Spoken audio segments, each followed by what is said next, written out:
Papa Dudut. Magandang araw po sa inyong lahat at sa mga kapwa ko kabarangay.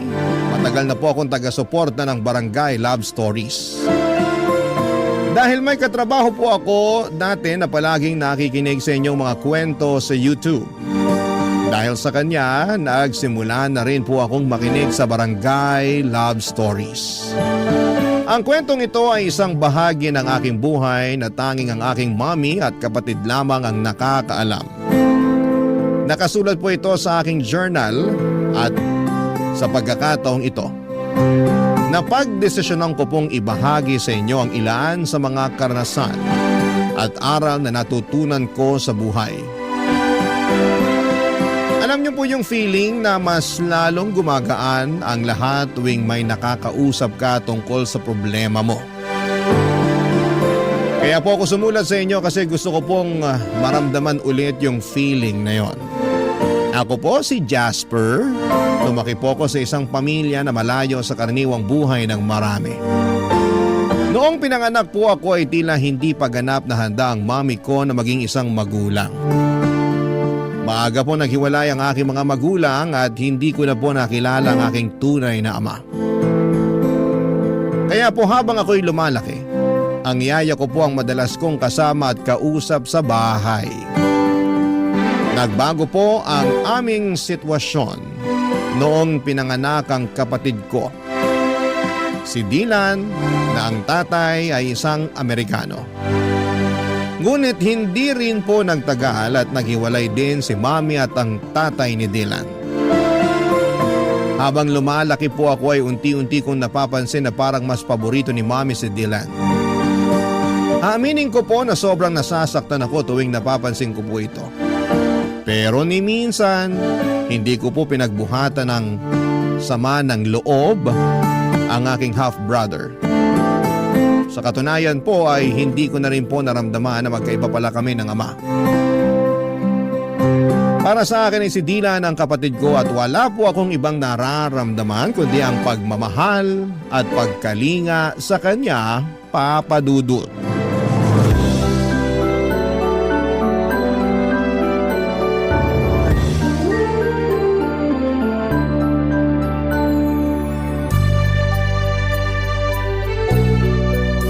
Ang tangos talaga ng ilong mo. Sana kahit kalahati man lang bigyan mo ako. Tapos ang puti-puti mo pa.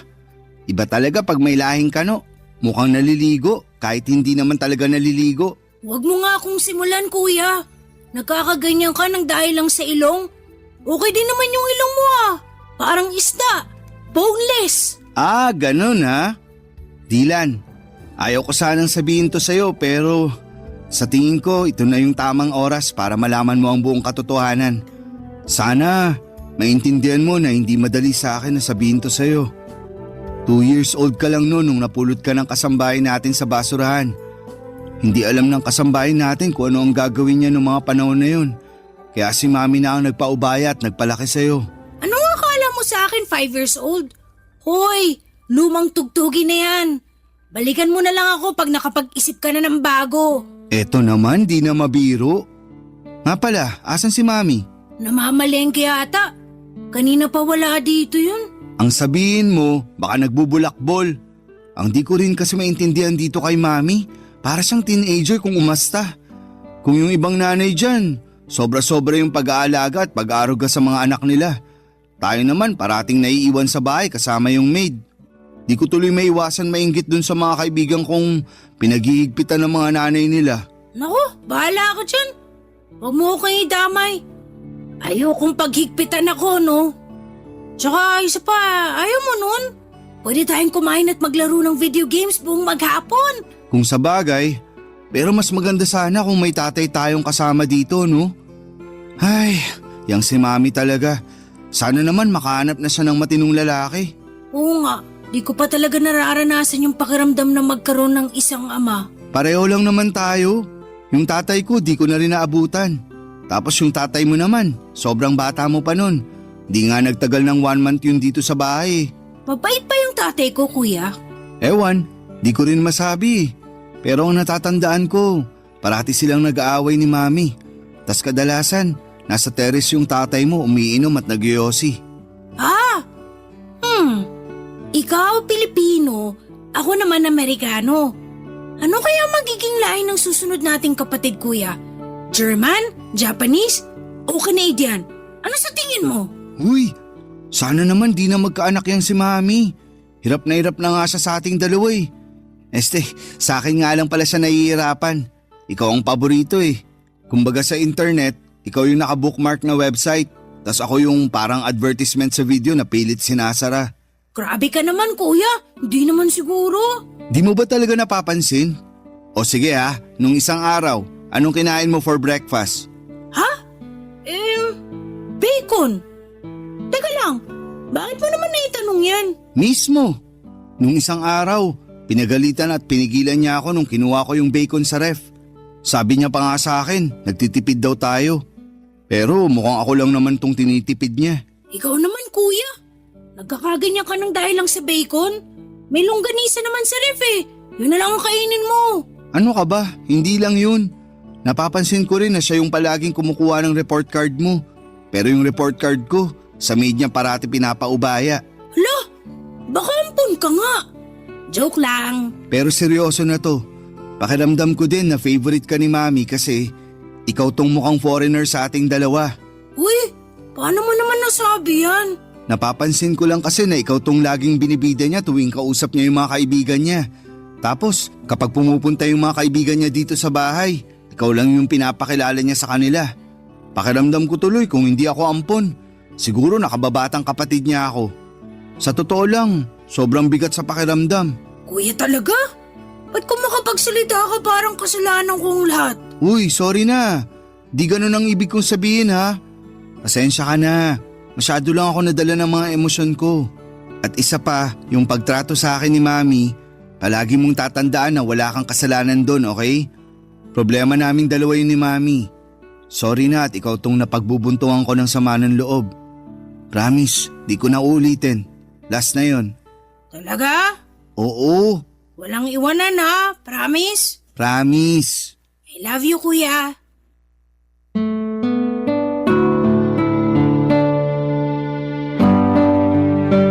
Ganyan kami ng kapatid ko, Papa Dudut. Laging nag-aasara, nag-aaway pero grabe. Sobrang mahal namin ang isa't isa. Kahit halos 6 na taon ang agwat ng edad namin, pakiramdam ko ay parang 1 taon lang ang pagitan namin. Siguro ay dahil alam naming pareho na kami lang din ang magtutulungan sa huli. Kasi tulad ng sinabi ko, si Mami palagi namang lumalabas. Tapos yung maid na lang yung nakakasama namin sa pang-araw-araw. Kaya kami ni Dylan magkasama sa lahat ng oras, pagkain, laro, problema. Lahat ng maliliit at malalaking bagay ay magkasama kami. Pero bigla po nagbago ang sitwasyon nang nakilala ni Mami si Nathan, isang French na hindi nagtagal ay naging boyfriend niya. Hindi ko talaga maintindihan yung nararamdaman ko ng mga panahong yon. Parang naghahalo-halo yung takot, pagwo-worry, at hindi ko alam kung matutuwa ba ako o mababahala. Sa totoo lang, sa pagkakakilala ko kay Mami, akala ko ay hindi rin magtatagal yung relasyon nila.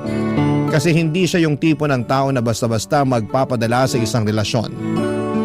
Pero sa kabila ng lahat, at the end of the day ay masaya kami ni Dylan kasi naging mabait naman si Nathan sa amin. Hindi nagtagal ay nag-live-in na rin sila sa bahay na inuupahan namin. At doon ko na-realize na tila ba isang malaking pagbabago yung pagpasok niya sa buhay namin. Akala ko ay magiging one big happy family na kami. Yung tipong magkakasama kami masaya at walang sagabal. Pero laking gulat ko nang matapos ang 6 na buwan, may sinabi si Mami sa amin ni Dylan na talagang bumasag sa puso ko. Yung tipong hindi ko alam kung papaano tatanggapin. Kasi parang lahat ng pangarap at inaasahan ko ay bigla na lamang nawasak. Ipinagtapat ni Mami sa amin ni Dylan na balak niyang ikasal kay Nathan sa France. Nung una'y natuwa pa ako para kay Mami kasi syempre masaya akong makita siyang masaya. Lalo na si Nathan naman ay naging mabait sa amin. Pero Hindi yon ang talagang bumasag sa puso ko. Yung sumunod na sinabi ni Mami ang nagdulot ng pasakit na hindi ko alam kung papaano ko haharapin, Papa Dudut.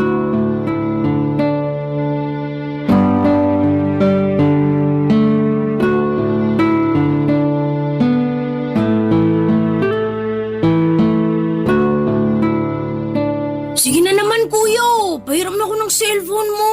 Sandali lang. Hindi mo ba nakikita na naglalaro pa ako? Manood ka na muna ng TV doon sa sala. Kanina ka pa naglalaro eh. Okay na yan. May kailangan Mami! tayong pag-usapan. Bakit? Ano po yun? Mukhang seryoso to ah. Patay. Kung may nabasag dito sa bahay, malamang kasalanan ni kuya yan. Basagin ko kaya mukha mo, gusto mo? Tumigil na nga kayong dalawa. Tungkol to sa napag-usapan namin ng Tito Nathan nyo. Bakit po? Magpapakasal na kami. At napagdesisyonan namin na doon na kami sa France magpapakasal. Ibig niyo po bang sabihin, sa ibang bansa na tayo titira? Astig! Sa wakas, makakakita na ako ng snow. At napagkasunduan rin namin ng Tito Nathan nyo na si Dylan na muna ang dadalhin namin. Ano? Dylan, lumabas ka na muna. Pero kuya... Sige na, please. Sige na anak, iwan mo na muna kami ng kuya mo. Okay po.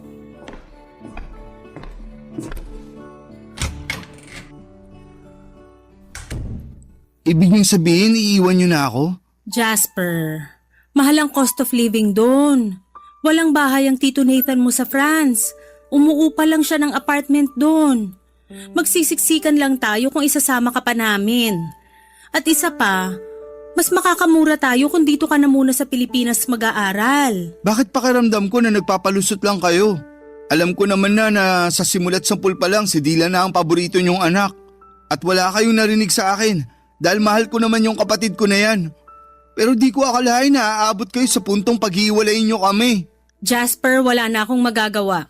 Pinoproseso na ni Tito Nathan ang visa ko pati na rin ang visa ng kapatid mo. At huwag ka mag-alala kasi pumayag na ang lola mo na dun ka muna mag-aaral at titira sa kanya sa probinsya. Sobrang unfair niyo naman po. Alam ko na matagal niyo ng pangarap na maging residente sa ibang bansa. At nabigo kayo nung naghiwalay kayo ng tatay ni Dylan, hindi po ba? Hindi ko rin akalain na ipagpapalit niyo ako para lang sa pangarap mong yan. Ang kapal ng mukha mo? Buwas-bawasan mo yung tabas ng dila mo dahil kung hindi mas malalapad siya na aabutin mo sa akin. Nakapagdesisyon na kami ng Tito Nathan mo, Jasper. At wala ka nang magagawa doon. Huwag kang mag-alala. Dadalaw kami dito pag naging residente na kami doon. Hindi ka naman pababayaan ng lola mo dito sa Pilipinas. Pero kayo po ni Dylan ang kailangan ko. Hindi niyo ba naiintindihan yun? Ang tigas naman ng puso niyo sa akin. Para niyo na rin pinamukha sa akin na parang kasalanan ko pa na nabuhay ako sa mundong to. Kung ganito lang din naman ang kahinat na ng lahat ng to, sana pala iniwan niyo na lang ako kay Lola nung ipinanganak niyo ako. Bakit niyo ba ako kinupkup kung hindi niyo rin naman pala kayang panindigan? Anong klase kayong ina? Isa pa, Jasper, at tatamaan ka na talaga sa akin. Umayos ka, hindi kita pinalaking bastos. Kung tutusin, hindi niyo naman ako pinalaki, di ba? Buong buhay ko, lagi kayong wala. Ano po ba ang naging kasalanan ko sa inyo para tratuhin niyo ako ng ganito? Kuya? Kuya, ano pang sinabi ni Mami sa'yo?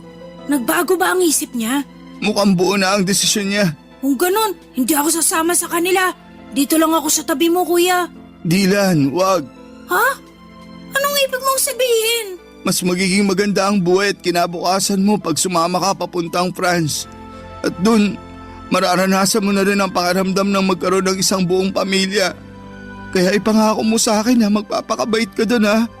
Buong pamilya? Anong buong pamilyang pinagsasasabi mo dyan? Hindi ka nga kasama, di ba? Dylan, pinapangako ko sa'yo na magkikita pa tayo. Isipin mo na lang na pareho tayo nagbabakasyon sa ngayon. Susunod ako sa France at magsasama ulit tayo sa isang bubong, promise. Kuya, mamimiss kita. Ako rin.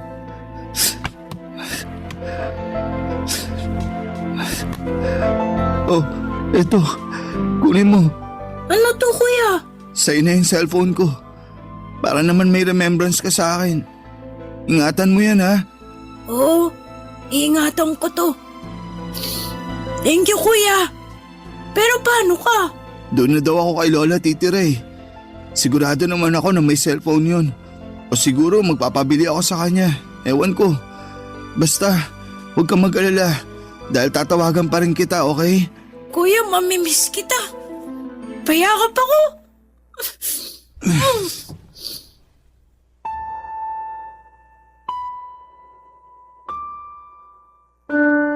Papadudot, sobrang nasaktan ako sa naging desisyon ng nanay ko. Hindi ko malilimutan yung araw na umalis sila, Mami at yung partner niyang si Nathan at ang kapatid ko papunta sa France. Hindi ko makakalimutan na hindi na ako sumama sa kanila sa airport. At pinili ko na lamang na magtago at hindi na magpakita para kahit papaano ay maibsan yung sakit na nararamdaman ko sa pag-alis nila. Pero kahit na anong gawin ko ay hindi pa rin natanggal yung bigat sa dibdib ko. Noong sumunod na araw, pumunta na ako sa probinsya doon sa lola ko. Doon nagsimula yung depression ko. Naging pasaway ako at aaminin ko na nalulung ako sa mga bisyo at nagkaroon ng matinding depresyon. Pumayat ako dahil halos hindi ko na nararamdaman ang gutom. At naging pabigat na rin po ako kay lola. Halos hindi na rin ako kumakausap ng tao. Kung hindi ako nagbubulakbol, nandun lang ako sa kwarto, nagkukulong at nakikinig sa music.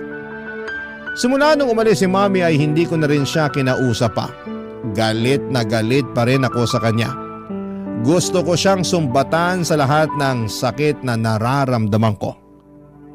Pero pinili ko na lang na manahimik at maglaho na parang bula sa buhay niya. Mas lalo rin akong nasaktan noong hindi rin ako kinausap ng nanay ko simula nang umalis siya. Dahil alam niya siguro na hindi naman ako pababayaan ng lola ko. Pero syempre mas lalo lang nadagdagan ang pagkamuhi ko sa nanay ko. Si Dylan naman, papadudot, ay palagi ko siyang sinusubukang i-contact. Noong unang araw niya sa France ay punong-puno ng messages yung phone ko mula sa kanya. Mga pictures, mga videos na nag-i-enjoy sa bagong buhay niya doon. At parang bahagi ako ng mundo niya. Kahit malayo siya. Pero habang tumatagal ay mas kumonte yung mga mensahe niya.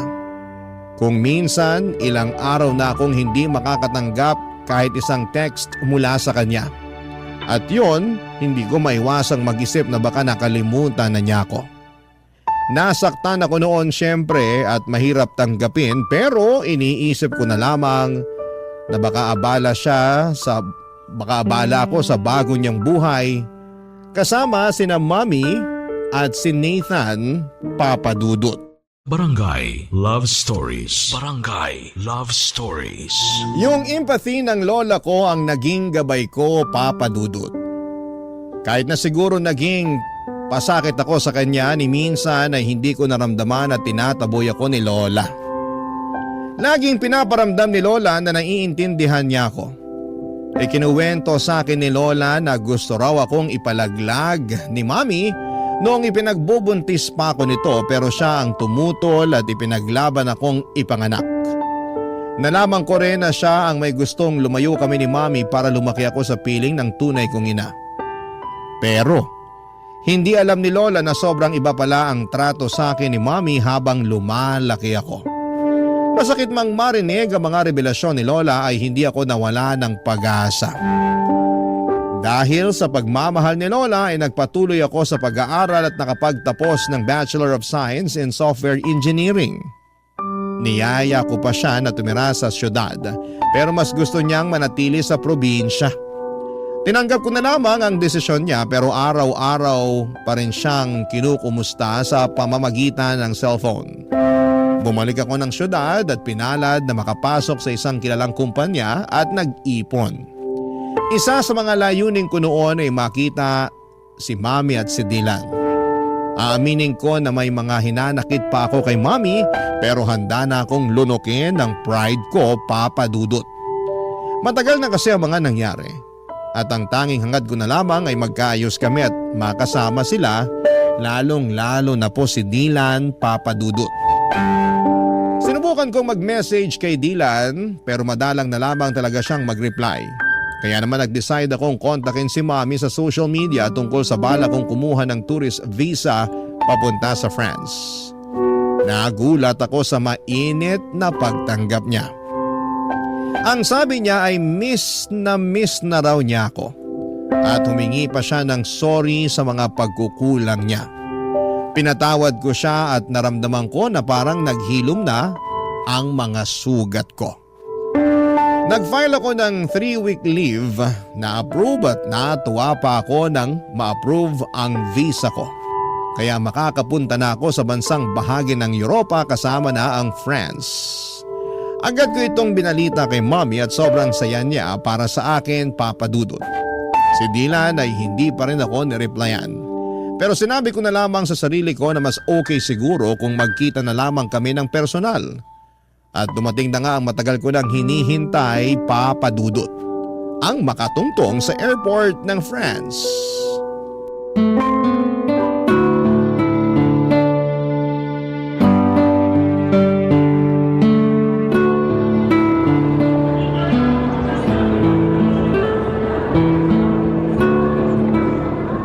Jasper! Mami! Dylan! Namiss ko kayo, sobra! Namiss ka rin namin, anak. Ang laki-laki mo na. Ito rin si Dylan, oh. Halos hindi ko na makilala.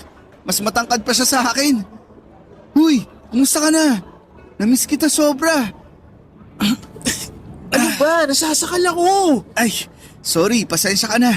Masaya lang talaga ako at nagkita na rin tayo. Uy, ikaw ah. Ba't bihira ka na lang mag-text sa akin? Di mo na rin sinasagot yung cellphone mo tuwing tumatawag ako. Alam mo, konti na lang magtatampo na talaga ako sa'yo. Jasper, pwede ba? Pagod ako.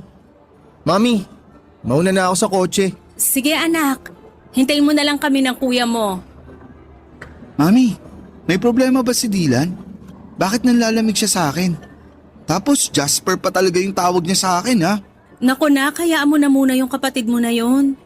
Pagod lang yun kasi late na natulog. Pero syempre, ginising ko siya ng maaga at pinilit ko siyang samahan ako dito sa airport. Ah, kaya pala. Pero bakit Jasper lang yung tawag niya sa akin kanina? Aaminin ko, medyo nasaktan ako dun.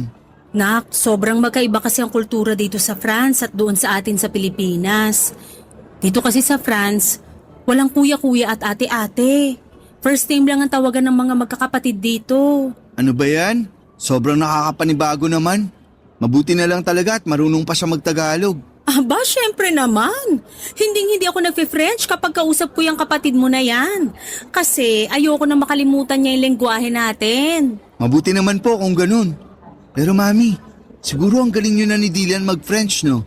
Oo naman. Sa katunayan nga, mas magaling pang mag-French ang kapatid mo kaysa sa akin eh. Napakatalinong bata. Sobra! Kahit nung bata pa yan, sobrang hanga na ako dyan eh. Nga po pala, may kailangan akong sabihin sa inyo. Ano yon, Nak? Huwag po kayong mabibigla ha. Naaalala niyo po ba yung hotel na nireserve ko para sana sa 2 linggo na stay ko dito sa France? Oo. Bakit? Ano po kasi, kinancel ko po yung reservation ko sa hotel na yun. Nag-request po ako ng refund. Ha? Bakit mo naman ginawa yun, Nak? Mami, tatapatin na po kita. Gusto ko po sana magstay sa apartment niyo nakasama ka at si Dylan. Ano? Ay, anak naman eh. Hindi kalakihan yung tinitira namin na apartment. Hindi ka magiging komportable doon. Maghanap ka na lang ng ibang hotel, tutulungan kita. Kahit ako na ang magbayad. Mami, ganito kasi yan. Sa 2 linggo ko na stay dito, ayoko naman po magmukmuk sa hotel. Gusto ko po kayong makasama ni Dylan sa bawat segundo, minuto at oras. Kaya please na po, Mami. Pumayag na po kayo. Ay, kahit kailan ka talaga, oo. Napaka-independent mo na pero parang bata ka pa rin kung umasta. So, ibig sabihin ba niyan pumapayag na po kayo? May magagawa pa ba ako? Salamat po, Mami. I love you. Pero ipapaalala ko lang sa'yo na wala kaming guest room sa apartment na yon. Doon ka na matutulog sa kwarto ni Dylan pero single bed lang yon. Okay lang sa akin kahit sa saig na po ako matulog. Loko-loko ka talagang bata ka. May extra foam naman dun eh. Yun na munang ipapagamit ko sa'yo. Thank you po. Nga pala mami, kumusta kayo ni Nathan? Okay naman po ba kayo? Ah, yung Tito Nathan mo? Okay naman kami. Bakit mo naman natanong yan? Wala lang po. Matagal-tagal na rin kasi nung huli ko siyang nakita. Sa tingin niyo po ba, okay lang sa kanya na doon na muna ako tutuloy sa apartment? Ayan tayo eh. O diba sana naisip mo yan bago mo kinansela yung reservation mo dun sa hotel? Ibang klase ka talagang bata ka. Mami talaga. Sigurado akong mabibigla yon. Pero huwag kang mag-alala. Ako na magpapaliwanag sa kanya. Thank you mami. Kaya mahal na mahal ko po kayo eh. Naku, nambola pa.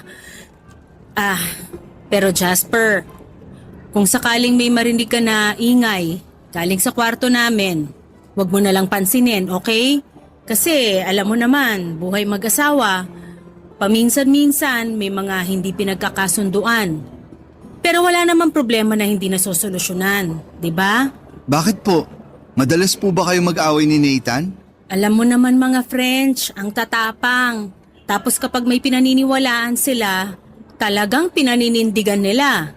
Kaya ayan, paminsan-minsan nagtatalo kami dahil sa ugali ng Tito Nathan mo na ganyan. Ah, kaya pala. Mukhang maninibago ako dito ah. Halika na nga, sa bahay na tayo magkwentuhan. Papadudot, tumuloy po ako sa apartment ni na Mommy at salamat na lamang at napapayag si Nathan na doon ako tumira ng 2 linggo. Mabuti na rin po at naging okay na kami ni Mommy at sobrang nagpapasalamat po ako sa Panginoon dahil sa maayos ang relasyon namin. Pero si Dylan po ay mukhang siya naman po ngayon ang nanlalamig. Hindi na kami masyadong nagkakausap. Kahit nasa isang kwarto lamang kami natutulog. Kadalasan po ay naka-headset lamang siya at tuwing tinatanong ko siya o nakikipag-small talk, parang hindi siya interesado. Minsan nga po ay hindi na niya ako sinasagot ng maayos. Nung una iniisip ko na baka epekto lamang ito ng pagiging dito niya sa France nanirahan. O baka naman dahil sa mga pagtatalo ni Mommy at Nathan sa kabilang kwarto. Alam ko po kasi na kahit na hindi nila sinasadya ay malaki ang epekto ng mga ganong bagay. Lalo na kapag naririnig ng bata. May mga pagkakataon din na iniisip ko na baka may pinagdadaanan siya na hindi ko pa rin nauunawaan. Sinubukan ko pong kausapin siya minsan kung bakit siya nanlalamig. Pero iniiwasan lamang po niya ako. Hindi ko na po siya pinipilit, baka lalo lang po siyang magtampo o magalit. Naintindihan ko naman po na may mga bagay na ayaw pa niyang pag-usapan at baka hindi pa siya handa papadudot. Kahit na ganito siya, hindi po nagbago ang pagmamahal ko sa kanya. Mahal na mahal ko pa rin siya at ginagawa ko po ang lahat para iparamdam sa kanya ang bagay na yon. Kaya noong nagkita kami, ginamit ko po yung pagkakataon para ipakita sa kanya kung gaano ko siya pinapahalagahan. Pinagluluto ko siya ng almusal, binibilhan ng mga bagong gadgets at kung ano-ano pa. Nagpasalamat naman siya pero hanggang doon na lang. Wala na po yung mga asaran at kulitan namin at ako na lang po ang unti-unting nag-a-adjust sa nagbabagong ugali ng kapatid ko. Hanggang isang gabi habang si Dylan ay abala sa computer at ako naman ay naglilinis ng kwarto ay may napansin po kong kakaiba sa likod niya. Manipis po kasi yung suot niyang damit noong araw na yon. Kaya kitang-kita ko na may kakaibang kulay sa likod niya. Dali-dali ko pong inangat ang t-shirt niya at parang nabasag ang puso ko sa mga nakita ko. May mga pasa siya sa katawan niya. Agad akong natigilan at parang may dumaan na bagyong dumurog sa puso ko.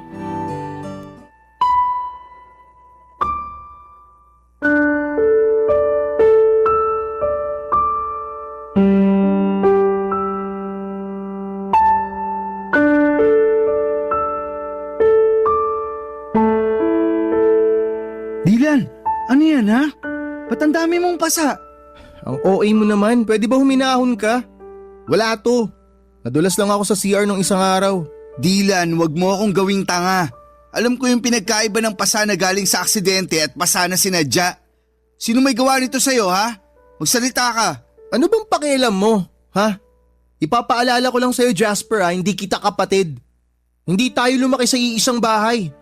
At higit sa lahat, magkaiba tayo ng tatay. Kaya utang na loob, lubayan mo na ako, tigilan mo na yung pagpapanggap mo na concern ka sa akin. Seryoso ka? Talaga ba, Dylan? Ang sakit mo naman magsalita. Ganyan na ba talaga kasama ang tingin mo sa akin? Ni minsan hindi ko inisip na magkaiba tayo ng tatay. Simulat sa pool, kapatid na buo ang tingin at turing ko sa'yo. Ba't ka ba nagkakaganyan ha? Ano bang nagawa akong kasalanan sa'yo para kamuhian mo ako ng ganito katindi? Nangako ka sa akin dati na susunod ka, di ba? Nangako ka na magkikita tayo ulit pero pinaasa mo lang ako. Ang tagal ko naghintay, nagmukha akong tanga. Hanggang napagod na lang ako. Napagod ako sa walang katapusang paghihintay dun sa pangako mong napako. Pero nandito na ako ngayon, di ba? Dylan naman. Hoy, wag ka nga umasta na parang kasalanan ko kung bakit ako nagkakaganito. O nandito ka nga, pero iiwan mo rin naman ako pagkatapos ng 2 linggo eh. Sana hindi ka na lang pumunta dito. Nagsayang ka na ng oras, nagsayang ka pa ng pera. Dylan, makinig ka.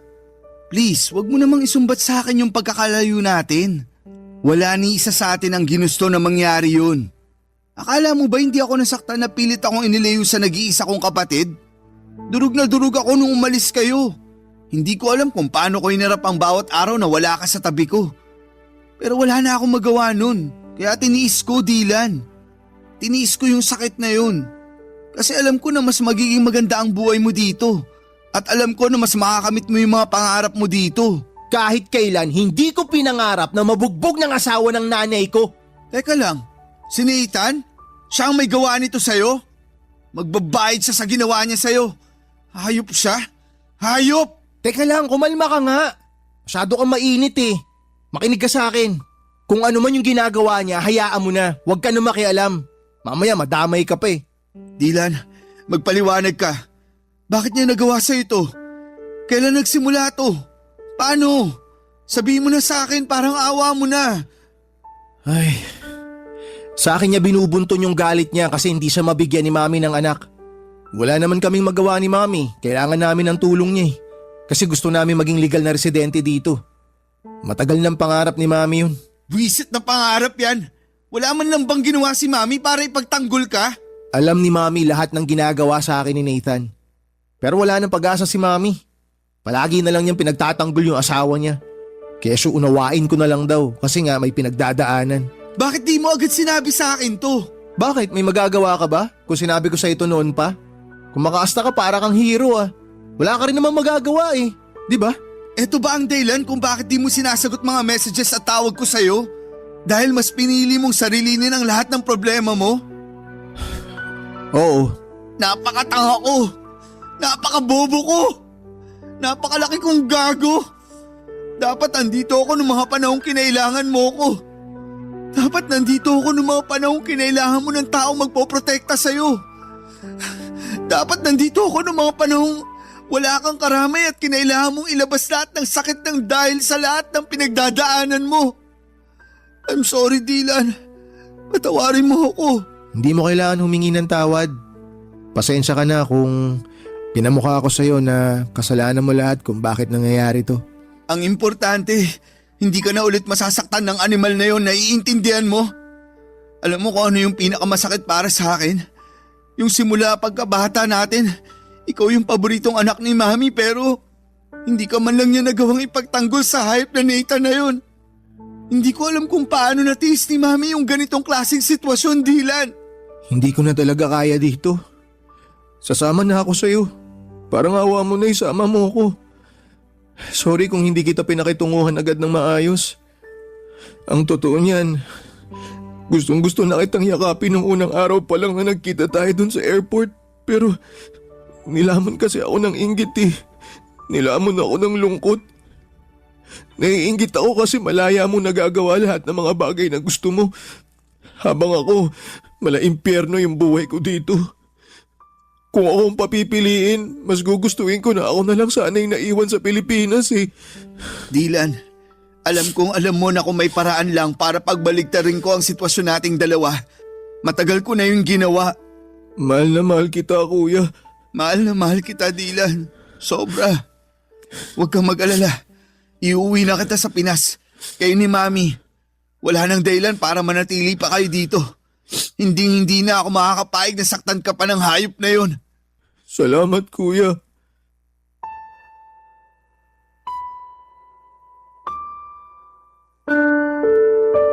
Sobrang gulo ng emosyon ko ng araw na yon, Papa Dudut. Hindi ko alam kung paano ko haharapin ang sinabi ni Dylan sa akin. Kung nung una ay pinapangarap ko pang magtagal sa bakasyon ko sa France, ngayon ay parang ang tanging hangad ko na lamang ay makaalis pabalik ng Pilipinas kasama ang nanay at kapatid ko. Kinausap ko si Mami noon at pinilit kong kumbinsihin siyang bumalik na sa Pilipinas kasama ko, pero tila baga nakatanim na sa isipan niya ang pangarap niyang maging residente ng ibang bansa. Pinagbantan niya rin ako na hindi ko raw pwedeng i-report sa authority ang kalaguyo niya dahil masisira daw lahat ng plano niya. Tinutulan niya ang tulong ko at sa mga mata niya ay parang isang malaking pagkatalo na lamang ang bumalik sa Pilipinas. Sobrang sakit ng pakiramdam ko. Kahit na anong pilit ko ay nagmatigas siya, Papa Dudut. Kitang-kita ko na ang toxic na ang relasyon nila ng asawa niyang Frances.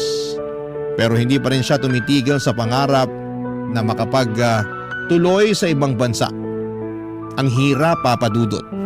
Ipinaglaban ko si Mami sa paulit-ulit na paraan, subalit sa kanya ay tila wala nang saysayang lahat. Kaya't gumawa ako ng paraan at sa huli ang tanging magagawa ko na lamang ay iligtas at dalhin si Dylan pabalik ng Pilipinas. Pagdating namin sa Pilipinas ay parang isang milagro. Ang dating pagkatao ni Dylan pati na rin ang relasyon namin ay muling nabuhay. Parang ang mga piraso ng aming koneksyon na matagal nang nawalay ay unti-unting nagsimulang magdikit muli. Naramdaman ko ang pagbabalik ng tiwala. Bukas siya sa akin at sa bawat araw ay tila mas nagiging malapit kami sa isa't isa, Papa Dudut. At ngayon dito na rin siya tumitira kasama ko sa kondo na inuupahan ko. Lahat ng mga pangangailangan niya ako na ang nag-aalaga at nag-aasikaso. At si Mami naman kahit nalabag sa puso ko na iwanan siya sa France ay wala po akong magagawa. Pakiramdam ko noon kung patuloy ako magmamatigas at ipagpipilitan ang gusto ko ay baka si Mami na mismo ang magtulak sa akin papalayo at ayokong mawala pa siyang muli. Hindi ko kayang masira pa ang natitira naming relasyon. Kaya kahit na ang sakit ay sinabi ko na lamang sa kanya na tawagan ako kaagad kung umabot na sila sa punto ng pisikala ng asawa niya. Binigay ko na rin sa kanya lahat ng mga phone numbers na mga pwedeng magbigay ng tulong doon kung sakasakali. Papa Dudut, gulong-gulo po ako noon. Para akong naiwan sa gitna ng isang bagyong hindi ko kayang kontrolin. Hindi ko matanggap na nanatili siya sa poder ng lalaking yon. Yung lalaking nanakit sa kapatid ko. Yung lalaking unti-unting tinatanggal ang kanyang peace of mind. Sobrang hirap at sa kabila ng lahat ng mga nangyari, parang hindi ko kayang tanggapin na patuloy niyang pinipili ang lalaking yon. Parang isang sugat na hindi mo kayang hilumin. Isang pighati na paulit-ulit na bumabalik. Barangay Love Stories. Barangay Love Stories. Papa Dudut, naging maayos naman po ang buhay ni Dylan dito sa Pilipinas. Lalo na at magkasama kami. Maliit lang ang inuupahan kong kondo pero komportable at magaan sa pakiramdam. Natustusan ko naman ang mga pangangailangan namin at sa bawat araw ay natututo rin si Dylan sa pag-a-adjust sa simpleng buhay dito sa Pilipinas. Ako na rin ang nag-aasikaso sa lahat ng papeles ni Dylan para makapag-stay siya ng maayos dito at higit sa lahat ay pinili kong ipagpatuloy ang kanyang edukasyon dito sa Pilipinas. Papadudot masaya ako na naging mapayapa ang buhay namin kahit sa simpleng paraan. Ang mga maliliit na bagay na dating hindi namin binibigyang halaga, mga magaan na araw, tahimik na gabi ay ngayon ay nagiging malalaking bagay para sa amin. Ngunit sa kabila ng lahat ng ito, hindi pa rin nawawala ang matinding pagwo-worry namin kay Mommy, lalo na si Dylan. Paminsan-minsan ay binabangungot pa siya, parang ang mga masasakit na alaala mula sa France ay patuloy na bumabalik, Papa Dudut. Parang hindi siya makaalis sa mga trauma na iniwan sa kanya ng mga nangyari doon. Minsan ramdam ko ang takot sa mga mata ni Dylan at sobra siyang nagwo-worry sa kalagayan ng nanay namin. Hindi rin ako nakaligtas sa mga alalahaning yon. Pareho kami ng mga nararamdaman, yung bigat sa puso, yung takot na baka may mangyaring masama kay Mommy o kaya'y lalo siyang mapahamak, Papa Dudut. Ilang gabi rin ang lumipas na hindi ko maiwasang sisihin ang sarili ko. Sana'y mas pinilit ko si Mommy na bumalik sa Pilipinas kasama namin. Hanggang ngayon ay hindi ko pa rin mapatawad ang sarili ko sa desisyon kong iwanan siya doon. Marami akong tanong sa isipan ko kung sana'y mas pinilit ko pa siya, kung sana ay hindi ko siya iniwan, baka hindi na siya lumubog pa sa ganitong sitwasyon. Pero sa kabila ng lahat, Papa Dudut, ng pag-aalala at pagdududa, may mga bagay na kailangan ko ring tanggapin. Minsan, hindi mo kayang baguhin ang mga desisyon ng ibang tao. Lalo na kung ang pinipili nilang landas ay iba sa'yo. Ngunit kung may isang bagay man na hindi ko pagsisisihan, yon ay ang desisyon na dalhin si Dylan pabalik ng Pilipinas. Siyang naging dahilan kung bakit mas nagkaroon ng pag-asa akong maramdaman na natutulungan ko siya at magbagong buhay. Sa kanya ko nahanap ang lakas na magpatuloy at hindi ko kayang isiping wala siya sa tabi ko. Lalo na sa mga panahong kailangan ko ng gabay at suporta. Mas ligtas siya sa akin dito at mas magaan ang pakiramdam ko na magkasama kami. Ang mga gabi namin ngayon ay tahimik, puno ng simpleng kaligayahan at mas kontento kami sa buhay, Papa Dudut.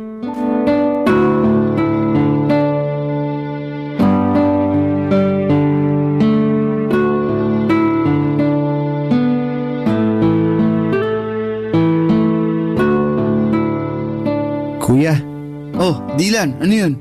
salamat talaga. Hindi ka nagdalawang isip na isama ako pabalik dito sa Pilipinas. Sobrang pasalamat ko lang talaga at malaki pa yung natitirang pera sa savings ko noong mga panahon na yun. Dahil doon, nakabili ako kaagad ng ticket mo papunta dito. Nabawasan pa tuloy yung savings mo dahil sa akin. Pasensya ka na talaga ha. Dylan, yan ang wag na wag mong iisipin. Yung pera, pwede ko ulit kitain yan. Pero hindi ko na mapapatawad ang sarili ko kung may mangyari pang masama sa'yo doon. Ang bait mo talaga kuya. Pero wag masyado ha. Baka kunin ka na ni San Pedro. Sira! Nga pala, kumusta pag-aaral mo? Ayun, okay naman. Medyo nakakapanibago lang ng konti kasi nga magkaiba yung educational system dito sa Pilipinas dun sa France. Pero huwag kang mag-alala. Makaka-adjust din ako dito. Ikaw pa ba? Mas matalino ka pa nga sa akin eh. Kayang-kaya mo yan. Sure yan. Sana nga. Ay, Uy, mukhang may iniisip ka ah. Anong problema? Okay ka lang? si Mami kasi. Hindi ko maiwasang hindi mag-alala sa kanya. Okay lang kaya siya dun? Baka sinasaktan na siya ng Nathan na yun. Nag-aalala din ako sa kanya. Pero parati naman kami nagtatawagan at mukhang okay naman siya. Ay, sana lang talaga okay siya ron. Huwag ka nang mag-alala. Alam mo naman si Mami, matapang yun. Hindi yun umuurong sa kahit anong laban. Kuya, mali ba yung naging desisyon ko? Ha? Anong ibig mong sabihin? Na sumama pabalik sa'yo dito sa Pilipinas. Sobra kasi ako nagigilty. Naiisip ko kasi mas maganda ata kung nagpaiwan na lang ako dun kay Mami. Sana kasama niya pa rin ako hanggang ngayon. Dylan, makinig ka. Wag na wag mong sisisihin ang sarili mo ha? Dahil wala kang ginawang mali. Tama lang yung ginawa mo na umalis sa poder nila. Ito ang lagi mong tatandaan. Hindi mo kailanman kailangang tiisin ang pang-aabuso ng isang tao sa'yo. Kung may choice ka para takasan at iwanan ang ganong klaseng sitwasyon, lagi mong pipiliin ang choice na yon. Naiintindihan mo ba yon? Si Mami ang mali dito, Dylan. Siya ang may kailangang baguhin. Kailangan niyang matutunang respetuhin ang sarili niya. At kailanman, hindi ko maiintindihan kung bakit tinitiis siya ang lahat ng yun. Lahat ng sakit at lahat ng pang-aabuso. Para lang maging legal siya na residente. O teka kuya, kalma ka lang. Huwag ka masyado magalit. Siya na mismo ang nagpapahirap sa sarili niya. Hindi ko na talaga alam kung anong nangyayari sa kanya. Dylan, hindi niya nakikita na ang kalayaan at ang respeto sa sarili mas mahalaga kaysa sa papel na pinapangarap niya. Kuya, sa tingin mo, babalik pa kaya si Mami dito?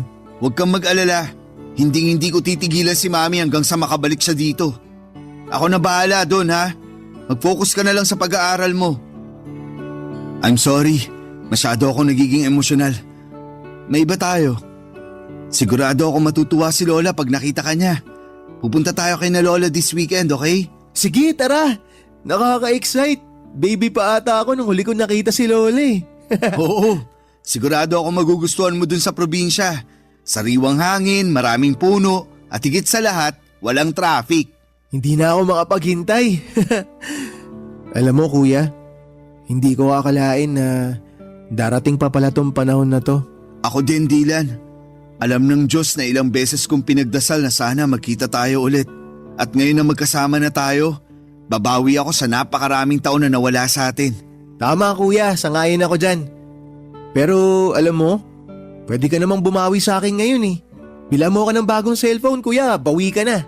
Ayan tayo eh. Sige na kuya, ugod-ugod na tong phone ko eh. Ang bilis na malobat. Tsaka kailangan na talagang palitan. Kuya, please naman. Bila mo na ako ng bago. Ay, sige na nga. Buksan mo yung drawer ko. May cellphone ako doon na hindi ko na masyadong nagagamit. Sa'yo na yun. Nice! Salamat kuya, the best ka talaga. Ayos, may bago na akong cellphone. Ay kuya, sandali lang. Diyan ka lang ha, may papakita ako sa'yo. Ano yan? Oh, naalala mo pa ba to? Teka lang. Ito yung bigay ko sa'yo na cellphone bago ako pumunta ng France ha.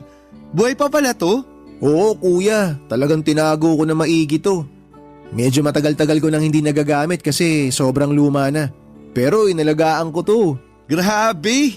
Hindi ko akalain na naitabi mo pa pala yan. Akala ko matagal nang nasira o nawala yan eh. Kasi tong cellphone na to, hindi lang basta gamit to. Ito yung alaala na naitago ko na kahit na malayo tayo sa isa't isa, kahit na anong mangyari, may mga bagay na hindi talaga magbabago. Dylan, thank you at hindi mo kinalimutan ang pagiging magkapatid natin. Salamat din kuya. Kasi dahil sa'yo, natutunan ko kung paano maging matatag. Ikaw rin yung nagturo sa akin kung paano lumaban. Kung wala ka, baka hindi ko rin nahanap yung lakas para makausad ako sa mga nangyari. Na-realize ko rin na walang laban ang hindi natin kayang pagtagumpayan basta magkasama tayo. Ikaw talaga, isa na lang at maniniwala na talaga ako sa'yo. Kanina pa tayo nagdadramahan dito eh. Pahag na nga lang. I love you kuya. Love you too. Sa mga panahong yon, Papa Dudo, talagang naghinom ang mga sugat namin ni Dylan. Mas naging matatag ang aming pagsasamahan bilang magkapatid. Tahimik na ang buhay namin at sa wakas ay nakaramdam kami ng kapayapaan, isang uri ng katahimikan na matagal na naming hinahanap. Hindi na rin kami palaging nag-aalala kay Mommy kasi parati kaming nagtatawagan at mukhang okay naman siya. Kahit nasa malayo siya, pero kahit na medyo mas tahimik na ang lahat, hindi ko pa rin kayang alisin sa puso ko ang pag-asa na balang araw ay ilalayo ko si Mommy sa kinakasama niyang French. Hindi ko talaga kayang patawarin ang ginagawa ng asawa ni Mommy sa kapatid ko.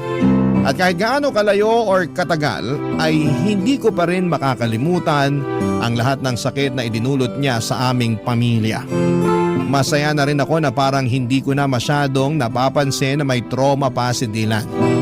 Hindi na kagaya ng mga unang araw niya dito sa Pilipinas na talagang kitang-kita ko sa mukha niya ang mga bakas ng sakit at takot na iniwan ng asawa ni Mommy. Mga emosyon na para bang hindi matitinag. Pero kahit na parang mas okay na siya ngayon, minabuti ko pa rin na dalhin siya sa isang psychologist. Kailangan niyang mailabas ang lahat ng mga negatibong emosyon na naipon niya mula sa mga pinagdaanan niyang trauma. Gusto kong matulungan siya na maghilom ng buo at sana'y magkaroon siya ng lakas na tanggapin lahat ng mga nangyari at makapagsimula ng panibagong kabanata sa buhay niya. Masaya na ako sa takbo ng buhay namin, Papa Dudut.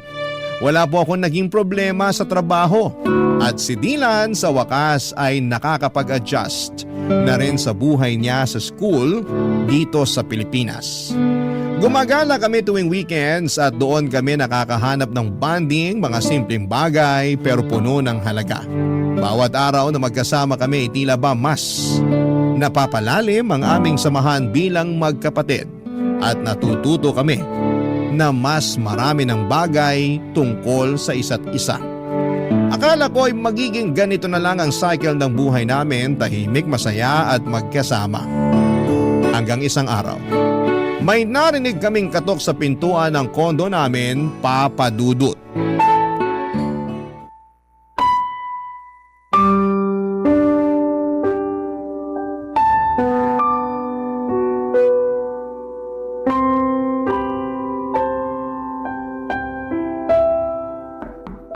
Sandali lang! Mami? Mga anak! I'm so sorry! I'm so sorry! Ang tagal kong hinintay ang araw na to. Teka, Mami, paano nyo nalaman yung address dito? Binigay sa akin ng lola niyo ang address niyo. Pasensya na kayo kung hindi ko sinabi na dadating ako kasi sa totoo lang, hindi ko alam kung may mukha pa akong ihaharap sa inyo. Naging makasarili ako. Ako ang dahilan kung bakit tayo nagkawatak-watak. Makinig ho kayo. Tapos na po yun. Hindi nyo na kailangang isipin yun. Ang importante, nandito na po kayo. Hindi ako naging mabuting ina dahil lang sa kagustuhan ko na umasenso at manirahan sa ibang bansa. Naging unfair ako sa inyong dalawa. Mga anak, I'm so sorry. Sising-sisi na ako sa mga naging desisyon ko sa buhay. Mami, wag nyo nang isipin yun. Okay na po tayo. Hindi nyo po alam kung gaano kami kasaya ni Kuya ngayon na nandito na kayo. Tsaka ang mas mahalaga ngayon, Mami, kumpleto tayong tatlo.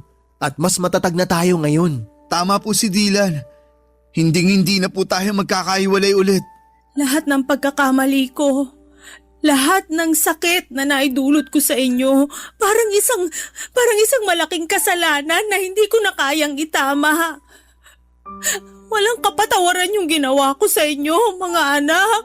Mami, napatawad ka na namin ni Kuya. Matagal na. Hindi ko alam kung paano ko mapapalitan yung panahon na nawala sa atin, pero kung may pagkakataon pa, babawi ako sa inyong dalawa. Ang importante po, narito tayo ngayon at nandiyan kayo sa tabi namin. Hindi na natin may babalik ang nakaraan pero sigurado ako na mas marami pang magagandang bagay na mangyayari. Lalo na ngayon na magkakasama na tayo. Salamat mga anak. Hindi ko alam kung anong ginawa ko para maging deserving pa ako ng pagmamahal nyo. Pero sobrang nagpapasalamat ako na may pagkakataon pa akong magbago at maayos ang lahat. Sobrang bigat ng kasalanan ko sa inyong dalawa. Mami, mahal na mahal ka po namin. Dylan, nagbulag-bulagan ako sa mga ginawang kahayupan sa iyo ni Nathan dahil lang sa pagmamahal ko sa kanya at sa kagustuhan ko na maging legal na residente. Naging impyerno ang buhay mo dahil hinayaan ko siya sa mga ginawa niyang kawalangyaan sa iyo, anak. Hindi mo deserve lahat ng nangyari sa iyo. I'm so sorry. Mami, aaminin ko po. Sobra ako nasaktan nang malaman ko na sinasaktan ni Nathan si Dylan. Akala ko po kasi noon, mas magiging ligtas si Dylan sa inyo. Lalo na't siya yung paborito niyong anak kahit noon pa man. Huwag niyo po sanang mamasamain pero wala naman pong problema sa akin kung siya ang paborito niyo. Ang sa akin lang po, sana pinrotektahan niyo siya laban sa hayop na yun. Pero sa sobrang dami na nang nangyari, hindi ko na po kayang magtanim ng sama ng loob laban sa inyo. Masaya lang po ako ngayon at ligtas kayo. Jasper, sobrang laki ng kasalanan ko sa'yo, anak. Nagkulang ako bilang nanay mo at hindi ko naparamdam sa'yo yung pagmamahal na karapat dapat mong matanggap mula sa isang ina. Anak, maraming salamat dahil sa kabila ng lahat hindi ka nagdalawang isip na tulungan ang kapatid mo. Sobrang nagpapasalamat ako at nilayo mo siya kaagad sa malaimpyernong lugar na yon. Bakit, Mami? Ano nangyari? Nahuli ko si Nathan na ng bababae. Tapos nung kinumpronta ko siya tungkol dito, nagwala siya at muntik na niya akong mapatay. Sinira at binasag niya rin lahat ng mga natitirang gamit sa kwarto ni Dylan. Hindi ko lubos maiisip na baka nasaktan niya ng husto yung kapatid mo kung hindi mo siya sinama pa uwi dito sa Pilipinas. Napakawalang iya niya. Mami, please sabihin niyo sa akin na pinakulong mo na ang hayop na yon. Anak, hindi ko na kaya na makita pa ang pagmumukha niya. Sa mga panahong yon, na-realize ko kung gaano kabigat at katindi ang pagkukulang ko sa inyong dalawa. Wala na akong ibang inisip ng mga panahon na yon kung hindi ang makabawi sa inyong dalawa. Kaya ginamit ko yung natitirang pera ko para makauwi dito sa Pinas. Mami, kailangan nyo na siyang hiwalayan ng tuluyan. Ayoko na magkaroon pa kayo ng kahit na anong ugnayan sa kanya. I-delete nyo na yung phone number niya sa phone nyo. I-block nyo siya sa lahat ng social media. Baka masundan niya tayo dito tapos saktan na naman niya ako. Ayoko na ng ganun, Mami. Hindi ko na kaya. Dylan, makinig ka sa akin. Wala nang mananakit sa'yo dito. Ligtas ka na sa poder namin. Hindi na ako makakapayag na may manakit pa sa'yo. Anak, makinig ka sa kuya mo. Hindi ka namin pababayaan. Mamamatay muna ako bago ka pa niya masaktan uli. Naiintindihan mo ba yon? Kuya, Mami, mahal na mahal ko po kayo. Mahal ka rin namin, Dylan. Huwag kang mag-alala, anak. Magbabago na ang lahat simula sa araw na to. Hindi na tayo maghihiwalay.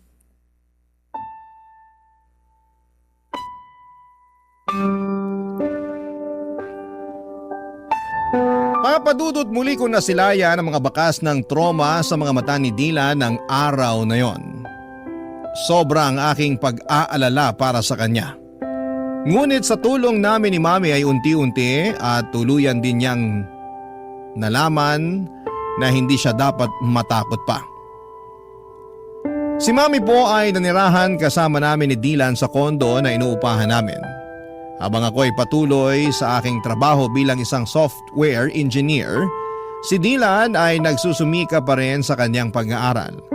At si Mami naman ay nagsimula ng magtrabaho bilang hotel receptionist. Nagtutulungan kami ngayon ni Mami sa mga gastusin at bills at sobrang saya ko po na kahit na hindi na ako bata ay nakakapiling ko pa rin siya sa araw-araw. Naging maayos naman ang takbo ng buhay namin hanggang sa isang araw. Isang kaibigan ni Mami mula sa France ang nagbalita na pumanaw na si Nathan dahil sa isang insidente sa bar. Tinulungan ko si Mami na mag-hire ng French lawyer online upang mag-file ng divorce nang hindi na niya kailangan bumalik pa sa France. Sa kabila ng mahaba at magastos na proseso ay naayos din namin ito at sa wakas ay na-finalize ang divorce. Hindi ko po kayang ilarawan ang gaan ng aming nararamdaman nang matanggap namin ang balita na opisyal nang wala ng bisa ang kasal nila ni Nathan. Sa wakas ay makakapagsimula na kami ng bagong buhay. Sa ngayon ay nagsusumikap kami ni Mommy na mag-ipon upang makapagpatayo ng bahay na magiging saksi sa mas marami pang magagandang alaala na bubuuin namin bilang isang pamilya. Sa lahat ng mga naranasan ko ay natutunan ko na ang pagpapatawad ay isang paraan para bigyan ang sarili mo ng pagkakataong magpatuloy at maghilom. At syempre, maging maligaya. Lubos po ako nagpapasalamat sa Diyos dahil hindi niya ipinagkait sa akin ang pagkakataong muli kong makasama ang pamilya ko. At sa wakas ay masasabi ko na rin na ang mga sugat ng nakaraan ay tuluyan ng nagsara at naghilom. Kung sakali man po na matanggap ninyo ang aking liham ay nais ko po sanang magpasalamat sa inyong oras at atensyon sa aking kwento. Dear Papa Dudut, pangarap ko na talagang magkaroon ng sariling pamilya simula noong dalaga pa lamang ako. At gusto ko na ang mapangasawa ko ay hindi taga sa amin sa Isabela. Kaya nga nung nauso po ang Facebook, kung sino-sinong lalaki ang kinausap ko para makipagkilala. Karamihan ay mga taga Maynila. Meron din namang mga taga Rizal at Batangas. Pero wala naman akong sineryoso sa kanila dahil patapos pa lamang ako sa high school ng mga panahong yon. Bago ko i-share ang kwento ko ay magpapakilala muna ako. Ako si Shaira, 32 years old at kasalukuyang nakatira sa Quezon City. Meron na akong 2 anak at kinakasama na tawagin na lang po nating Noriel. Factory worker siya at nakilala ko noon sa kantina dati kong pinagtatrabahuhan bilang dishwasher. Lagi kasi siya doong kumakain. Noong nabuntis ako ni Noriel, alam ko na meron na siyang anak sa dati niyang kinakasama.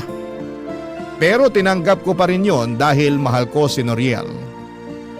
Magsisimula ang lahat taong 2024 noong nabuntis niya ako sa pangalawa naming baby, Papa Dudut.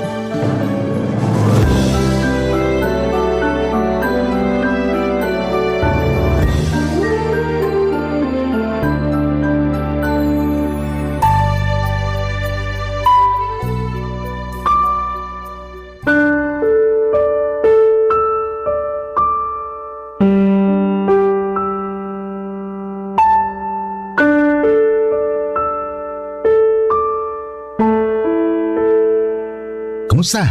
Anong resulta? Ayan o, tignan mo. 2 guhit?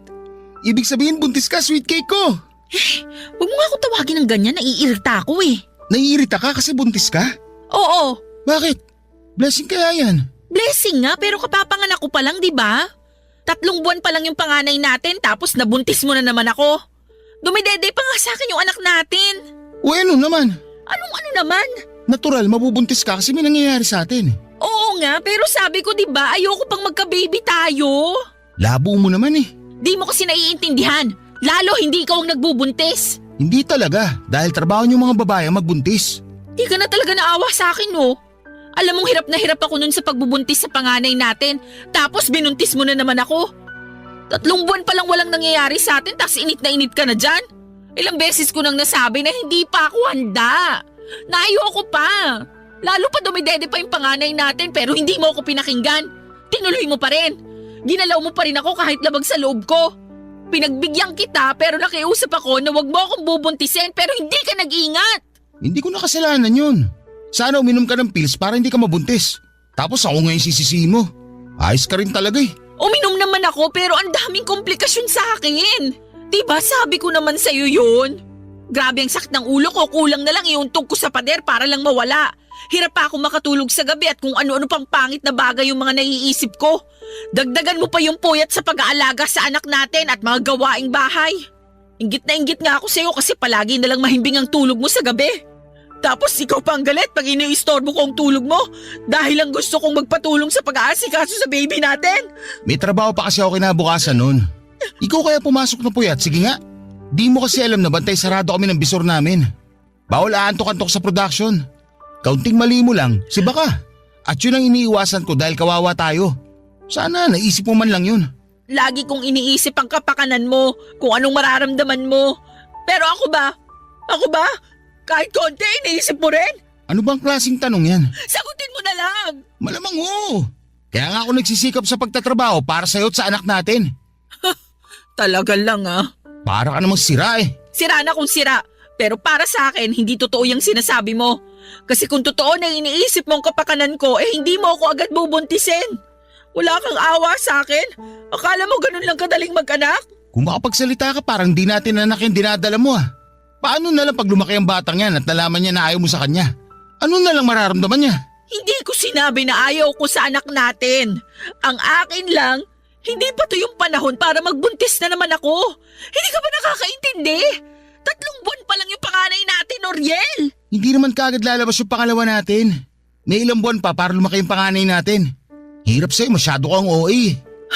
Ako pa talaga yung OA? Eh sino pa ba? Alam nga namang nanay ko tayo lang naman nag-uusap dito. Isa pa yung nanay mo. Anong ginawa sa'yo ng nanay ko? Baka pag nalaman niyang buntis na naman ako, may masabi na naman siya sa akin. Kagaya nung unang beses na nabuntis ako. Pabayaan mo na si nanay. Ganun lang talaga yun. Masyado madaldal pero wala namang ibig sabihin yung mga sinasabi niya. Hindi mo ba nakikita na tuwang-tuwa naman siya sa apo niya nung pinanganak mo? Sigurado akong matutuwa lang din yun pag nalaman niyang buntis ka. Duda ako dyan sa sinabi mo.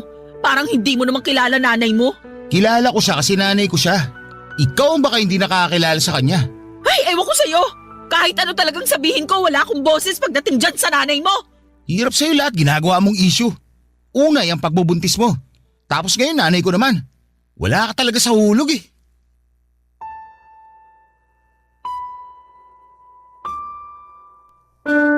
Papadudo 2023 nang nagkakilala kami ni Noriel. Noong taon ding yon ay nabuntis niya ako sa panganay namin kaya nagsama kami sa iisang bubong. Bale, tumira kami sa bahay nila sa Quezon City kasama ang nanay niya. Pero bago yung taong 2016 nang kinuha ko ng tiyahing kong tagaluto sa naturang kantin kung saan kami nagkakilala ng kinakasama ko. Siyempre excited ako noon dahil ang nasa isip ko ay pagkakataon ko na para matupad ang pangarap kong makapag-boyfriend ng taga-syudad. Alam ko na hindi ko dapat priority ang paghahanap ng karelasyon dahil mahirap lang ang buhay namin sa probinsya noong araw. Ni hindi na nga ako nakatungtong sa kolehiyo kahit gustuhin ko pa. Pero lahat ng mga kapatid ko ay meron ng asawa at sariling pamilya. Ako ang bunso sa aming 5 at matagal nang hiwalay ang mga magulang namin. Laking lola kami pero namatay na rin siya noong 2016 kaya nga tuwang-tuwa ako nang papuntahin ako sa Maynila ng tiyahin ko para magtrabaho dito. Palagi akong pinagsasabihan ng tiyahin ko na mag-ipon ng pera para may panggastos ako sa oras ng pangangailangan. Pero hindi ko yon masyadong iniintindi, Papa Dudut. Noong naranasan ko na kasing sumweldo ay naging magastos po ako. Tapos kung sino-sino pa ang dinidate kong lalaki na nakikilala ko lamang online. Kaya nga may reputasyon ako na maharot sa mga mata ng tiyahin ko. Pero hinayaan na lamang nila ako dahil nasa tamang edad na raw ako. Kaya nga noong nabuntis ako at nagsama kami ni Noriel, ay hindi ako makareklamo ng todo sa kanya tungkol sa estado ng buhay namin. Noong isang beses kasi na nagsabi ako sa kanya ay sinisi lamang niya ako dahil masyado raw akong mapusok at hindi marunong makinig sa kanya. Na kung humanap lang daw ako ng lalaking marunong magdala ng pamilya ay hindi ko maranasang mas maghirap pa. Kaya nga wala na akong nagawa kundi ang pangatawanan na lamang ang bunga ng mga naging desisyon ko, Papa Dudut. Ewan. Hindi yata talaga ako siniswerte sa buhay lalo na sa kinakasama at dumagdag pa sa stress ang nanay niya na palagi akong inaaway kahit na wala naman akong ginagawang masama sa kanya, Papa Dudut.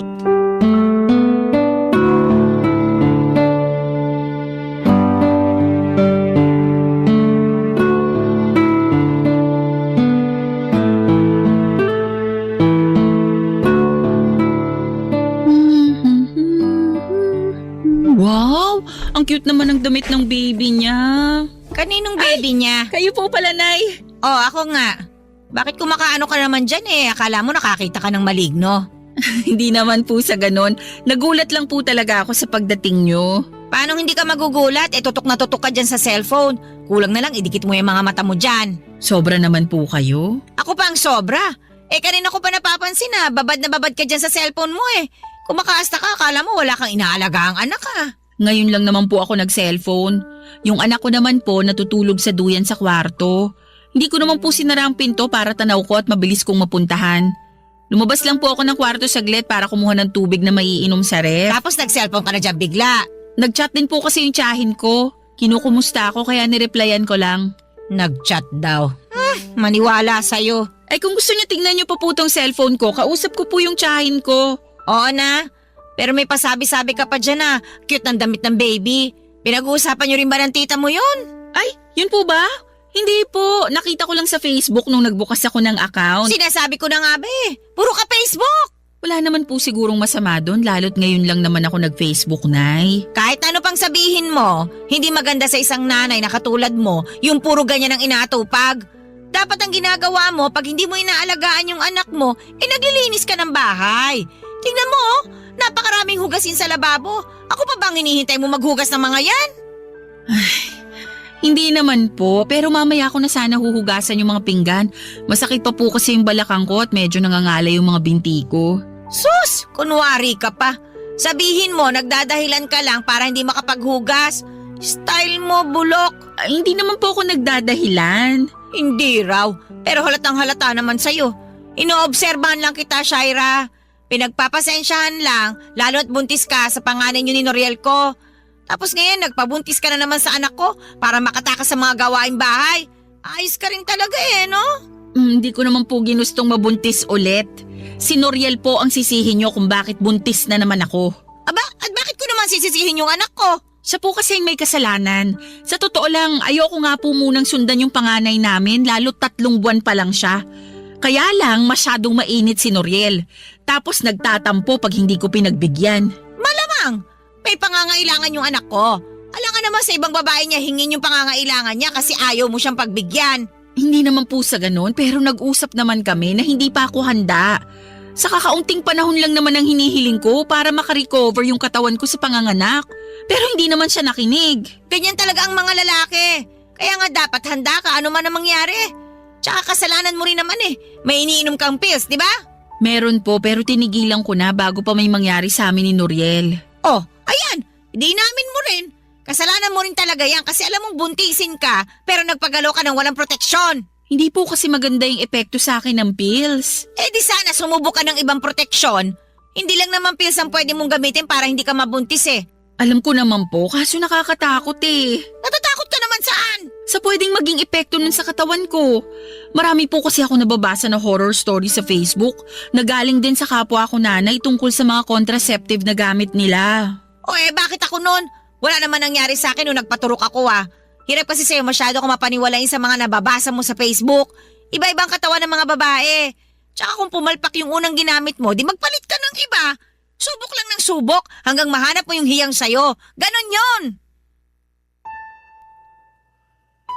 Papadudod simula pa lang noong tumungtong ang mga paako sa bahay ni na Noriel ay pinagtaasan na talaga ako ng kilay ng nanay niya. Buntis na kasi ako noon nang dinala ako sa bahay nila at pinakilala ako ng kinakasama ko sa kanyang nanay. Sinabi lang sa akin ni Noriel na may pagkamasungit ang nanay niya pero kuhanin ko na lang daw ang loob para magkasundo kami. Siyempre ang gusto ko ay magkaroon ng maayos na relasyon sa nanay ng kinakasama ko. Pero kahit na anong subok ko sa simula pa lamang ay mukhang ayaw talaga sa akin ang nanay ni Noriel. Madalas niya akong angilan na parang isang dragon na anumang sandali ay bubuga ng apoy. Ang dami rin niyang sinasabi, kumilos man ako o hindi sa bahay nila. Noong ipinagbubuntis ko nga ang panganay namin ni Noriel ay nahirapan talaga ako ng husto kaya kinailangan kong tumigil sa pagtatrabaho. Pinayuhan ako ng doktor na huwag masyadong kumilos pero hindi yon maintindihan ng nanay ng kinakasama ko. Papadudot lagi niya akong inuobliga na maghugas ng pinggan at maglaba. Kasi nakikitara lang daw ako sa pamamahay nila. Yun din ang rason kung bakit takot na takot akong magbuntis sa pangalawa namin. Bagay na hindi naman maintindihan ni Noriel na mga panahong nagsasama kami sa bahay nila, Papa Dudut. Barangay Love Stories. Barangay Love Stories. Papa Dudut, may 6 na taong gulang na anak si Noriel sa dati niyang kinakasama na sinusuportahan din niya ng mga panahong yon. Kaya ang maliit niyang sweldo mula sa pagpa-factory worker ay nahati sa anak niya sa una at sa amin. Bilang ako ang babae ay sa akin nakatoka ang pagbabudget kaya masasabi kong mas madalas pa kaming kapusin kaysa nakakaluwag. Ewan. Pero kahit na anong gawin kong paghihigpit ng sinturon ay hindi talaga kami makaahon, Papa Dudut. Kaya naman takot na takot akong magbuntis noon dahil sigurado na lalo kaming malulubog sa kahirapan. Alam ko naman sa sarili ko na mahal ko si Noriel, kaya nga lang ay lagi kong sinasabi sa kanya ang mga pangarap ko at gustong mangyari sa pamilya namin. Nagkasundo pa nga kami na kapag malaki-laki na ang panganay namin ay babalik na ako sa pagtatrabaho para makatulong sa kanya. Kaso'y nabuntis niya ulit ako nang wala sa oras. At kailangan na lang naming pangatawanan ang magiging baby namin habang nagpapatuloy sa buhay, Papa Dudut. Pero aminado ako na may mga gabi pa rin na binabagabag ako ng aking mga takot para sa magiging buhay namin sa hinaharap.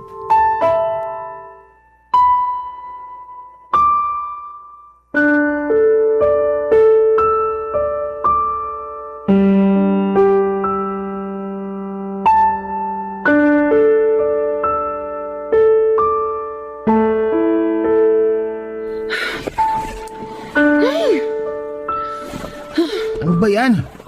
Kanina ko pa naririnig yung pagbubuntong hininga mo ah. Kita mo natutulog na yung tao eh. Sana all natutulog. Ako rito hindi pa eh. Kasalanan ko ba yon? Pikit mo ang mga mata mo. Kung ganun lang kadali yon, sana kanina pa ako tulog. Ano ba kasi problema mo? Ikaw ang problema ko. Lagi ka na lang nagagalit sa akin tuwing gusto ko magsabi sa'yo ng nararamdaman ko. Feeling ko tuloy wala ka ng pakialam sa akin. Gabing-gabi na nagdadrama ka pa eh. Patulog na nga yung tao oh. Saka saan na naman galing yung pinagsasabi mo? Sa akin lang. Naisip ko lang kasi yun yung pakiramdam ko. Shaira naman eh. Ayoko ng away. Pagod ako. Pagod din naman ako ah. Paano ko napagod eh? Nandito ka lang naman sa bahay natin. Baka nakakalimutan mo na buntis ako tapos nag-aalaga pa ako ng anak natin, Noriel. Kung makapagsalita ka dyan, akala mo madali rin ginagawa ko ah.